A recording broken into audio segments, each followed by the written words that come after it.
So recall, we have considered these parametrically defined curves, where the x-coordinate of the curve is a function of t, and the y-coordinate is also a function of t.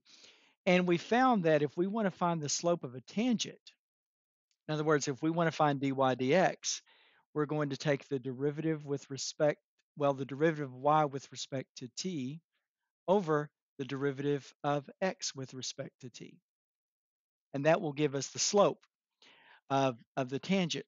But what happens if we want the derivative of that? In other words, what happens if we want the second derivative? Well, the bottom is going to stay the same. You can just think of that like as the change in the x. Now, before we said, we think of this, we think of the change in y up top over the change in t at the bottom. But now, instead of saying the change in y up top, the derivative of y with respect to t, there's a new function in town that we're dealing with. That new function is dy dx, which is also a function of t. So what we're going to do up top is we're going to take the derivative with respect to t of what we got when we took the derivative when we found dy dx.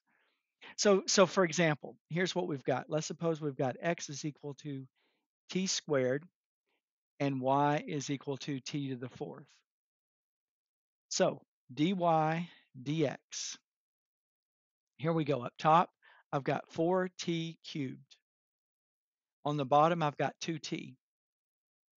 And of course, this is just going to be 2t squared. There's our derivative. That's dy dx. Now, let's do the second derivative. Now, the second derivative is going to go like this. The bottom is going to be just like before, dx dt. So it's 2t. Nothing's changed. Notice it's just like this one. It just repeats. And this would work if we would use the same approach if we were taking the third derivative, the fourth derivative, however many derivatives. That bottom is always going to be dx dt. The top is going to be the derivative of this thing, the dy dx, with respect to t. And this is going to be 4t. So look how this works out. This is just 2. Yeah, there it goes. So there is how we find the second derivative. Now notice this 2 is positive. It's always positive, right? So that tells us that whatever curve we're dealing with here is always concave up. That's one of the things that this tells us. This is always concave up.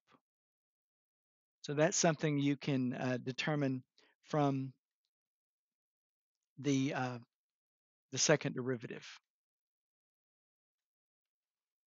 And likewise, if you look at the first derivative here, this tells you that the curve is always increasing. So if we define a curve this way, the first derivative is always positive. That tells you the curve is always increasing. And the fact that we have the second derivative always positive, that tells you it's always concave up. So that's a couple of things that we can take note of here. Remember, when we're dealing with the first derivative, we use that, dy dx, we use that to determine where a function is increasing, where it's decreasing. When we talk about the second derivative, we use that to determine where a function is concave up, where it's concave down. So everything we know about dy dx and the second derivative, everything we know about those still apply even when a curve is parametrically defined. So here's a parametrically defined curve. We've got a derivative of the y component, a derivative of the x component. Put them together in this fashion, and we get the derivative of y with respect to x. And there we can determine where the function is increasing, where it's decreasing, where it has critical numbers. The second derivative, we can determine where it's concave up, concave down, and inflection.